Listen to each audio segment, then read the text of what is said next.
Moshe Dayan, Yitzhak Rabin, Uzi Narkis, autant de noms associés à la victoire militaire israélienne en 67. Mais si je vous disais que le roi du Maroc, Hassan II, avait aussi contribué à la victoire éclair de l'État hébreu.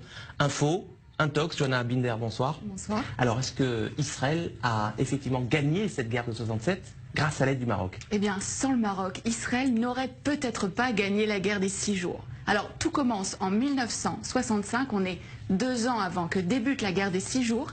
Les grands leaders du monde arabe se retrouvent à Casablanca. C'est le 3e grand sommet de la Ligue arabe. Alors, vous vous en doutez, le Mossad ne fait pas partie de la liste officielle des invités, mais il est là et il va recueillir des informations cruciales.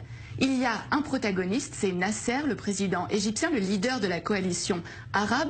Alors dans quel état d'esprit est-il à la veille de cette conférence? Il déclare à Assouan en février: l'année 1965 est la plus dangereuse des années de la lutte arabe. Israël prétend que les Arabes s'apprêtent à perpétrer une agression. Cela signifie qu'Israël a l'intention de nous attaquer. Nous devons donc être prêts à riposter. En septembre, donc quelques mois après, a lieu ce sommet de la plus haute importance. À l'ordre du jour, l'état des forces armées des pays de la Ligue arabe, avec cette question: sont-ils prêts à faire la guerre contre Israël? L'autre homme clé de cette histoire, c'est Hassan II, le roi du Maroc. Il va permettre aux renseignements israéliens de connaître ses ennemis. Et c'est à ce moment-là que le Mossad va donc entrer en action. Oui, absolument. Le Mossad va donc préparer cette opération en amont de la conférence.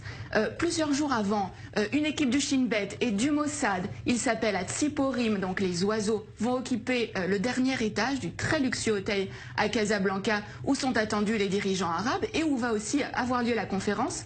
Mais la veille de ce sommet, Hassan II est pris de panique et il somme les agents israéliens de quitter l'hôtel. Mais au terme de cette conférence, il va livrer aux agents israéliens l'enregistrement complet de cette conférence. Hassan II a tout enregistré en secret. Il n'a pas confiance dans les invités de la Ligue arabe. C'est à peine croyable. Mais qu'est-ce que les Israéliens vont bien pouvoir découvrir sur ces cassettes? Alors, les enregistrements vont révéler qu'il est question de créer un commandement arabe unifié pour mener les hostilités contre Israël. Et le point crucial, c'est que les rangs arabes sont profondément divisés. On va pouvoir entendre des échanges extrêmement vifs entre Hussein de Jordanie, mais aussi Nasser.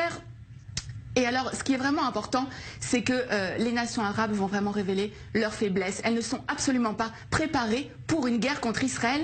Et c'est vraiment sur la base de ces informations-là que Tsahal va lancer les premières opérations de la guerre des 6 jours en 67. Alors voilà un dirigeant arabe sunnite qui est censé être solidaire de ses homologues arabes. Pourquoi Hassan II a-t-il fait ce choix? Qu'est-ce qui l'a motivé? Alors, ce qu'il faut savoir, c'est qu'avant déjà ce sommet, le Maroc et Israël entretenaient déjà des relations stratégiques. Hassan II avait accepté que des juifs marocains émigrent vers Israël, en échange de quoi Israël fournissait une aide logistique au Maroc, notamment en formant ses militaires. Et suite à cette opération, qui a vraiment été considérée comme le fleuron des renseignements israéliens, Israël est en dette vis-à-vis du Maroc. Seulement un mois plus tard, en octobre, cette dette a un nom, c'est Mehdi Ben Barka, le plus farouche opposant d'Hassan II. Le Mossad participe à l'opération Baba Batra. L'objectif, c'est faire disparaître absolument Ben Barka, Baba Batra aux initiales donc de Ben Barka, mais c'est aussi le nom d'un traité du Talmud. Le Maroc a donc été un allié indispensable à Israël dans la guerre des 6 jours, même si, on le voit bien, aucun cadeau n'est gratuit. La petite histoire de la grande histoire. Merci Johanna Binder pour ces détails croustillants, dignes des plus grands films d'espionnage. Merci d'être passé nous voir sur le plateau du Mag Orient.